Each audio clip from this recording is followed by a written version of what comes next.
ወይ ዳኒ ሰላም ነው አለሁልሽ። ደህና ነሽ? ኤፍሬም ምናምን ነው ዘጠኝ የት ነህ?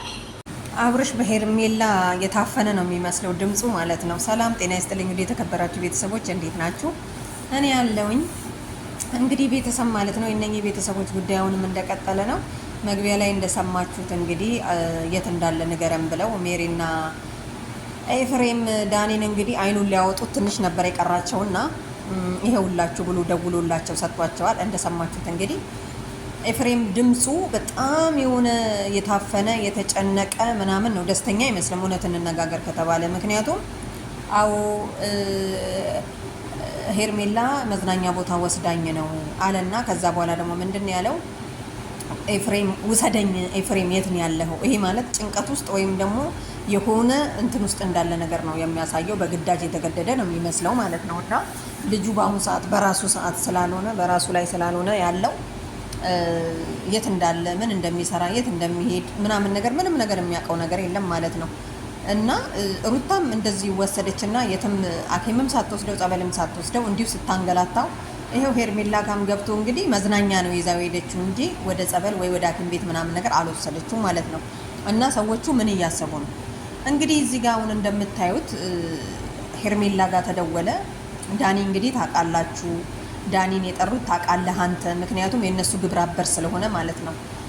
እና እሱ ግን በስልክ አውርተናል፣ ቦታውን ግን አላውቅም የት እንዳሉ፣ ግን አብርሽ ሄርሜላ ጋር እንዳለ አውቃለሁ ነው ያለው ማለት ነው መልሱ።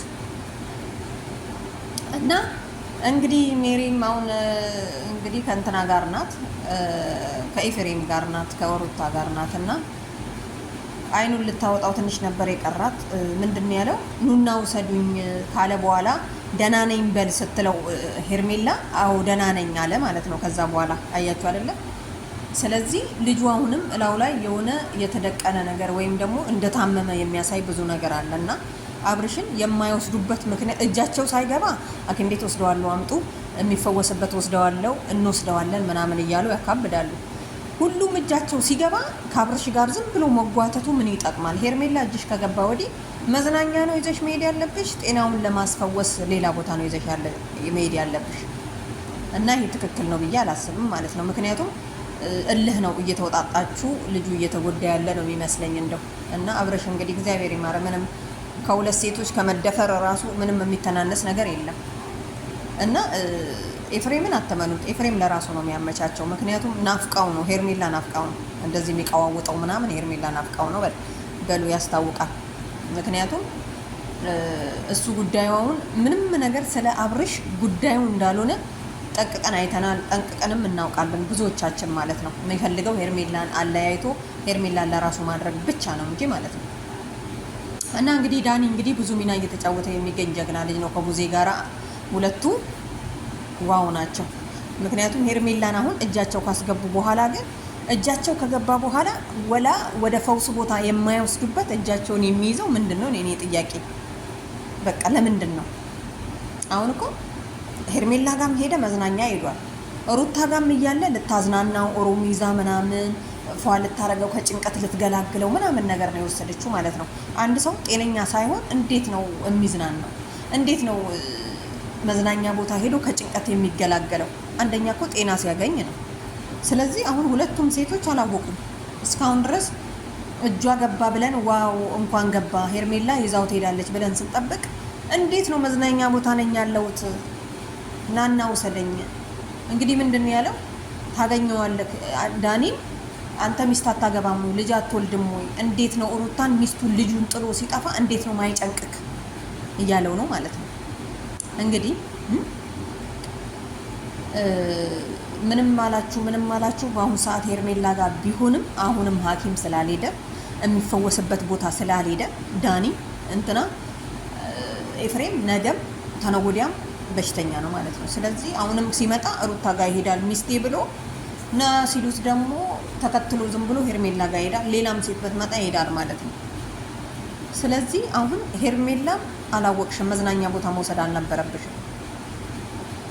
በጣም እሱ እንደውም እንዲህ አይነት በሽታ እኮ ስላለበት ማለት ነው አብርሽ መዝናኛ ቦታ ስትወስደው በጣም ነው የሚጨንቀው። ጭንቀቱ እኮ ነው አሁን ናና ውሰደኝ ኤፍሬም። አየህ እንግዲህ ምንድን ያለው ልጅህንና ሚስትህን ጥለ ቤትህን ጥለ የት ነው ያለው ሳትነግረን ምናምን ሲለው ናና ውሰደኝ ነው ያለው። ከዛ በኋላ ደህና ነው አለችና እንትና ሄርሜላ ደህና ነኝ አለ ማለት ነው። ስለዚህ ሳትሸወጂ ሄርሜላ አሁን እጅሽ ገብቷል። የምትፈልጊው ሰው ራሱን ነፃ አውጥተሽ በራሱ ምርጫ ማለት ነው። አብርሽን አትጋፉት። እንዲያስጨነቃችሁት እኮ ከአንድ ሁለት ሴት ልጁ ያመዋል። ስለዚህ ቤተሰብ ሄርሜላ ጋር በመሆኑ ደስ ቢለንም አሁንም መዝናኛ ቤት ስላለ ምንም ብዙ የሚያስደስት ነገር የለም። ምክንያቱም ሩታ ለምን ፈውስ ቤት አልወሰደችውም? ሩታ የሆነ ነገር አድርጋባት ነው ፈውስ ጋር መውሰድ ያቃታት ብለን ስንከራከር፣ አሁን ደግሞ ሄርሜላ ጋር መጥቶ ካልወሰደችው ምንድን ነው? እኔ ደግሞ በጣም የሚገርማችሁ በጣም የእነሱን ወሬ ሳወራ ሀሳቤ በጣም ይረዝምና ደቂቃው ያልቅብኛል። ሳልጨርስ እኮ እየተቋረጠብኝ ነው። እና ዳኒ እንደምንም ብለክ ማለት ነው ሄደክ ምናምን ሄርሜላን አግዛሃት እነኚህ ሰዎች ሳይደርሱ ቦታውን ሳትነግራቸው በዛው ወደ ፈውሱ ቦታ ሄርሜላ አድናው እሱ ደና ሆኖ የትም ይሄድ፣ ግን በቃ አብርሽ ደና ሆኖ በራሱ ምርጫ እዚህ ጋር ቁጭ በል፣ እዚህ ጋር ተነሳ፣ እዚህ ጋር ና፣ እዚህ ጋር ተኛ ምናምን ነገር ሳይሆን በቃ በራሱ ነይተኝ ምናምን ነገር እያለ እንድንሰማ ነው ማድረግ ያለባት። ስለዚህ ሄርሜላ ጀግና ነች የምንለው ያኔ ነው ማለት ነው።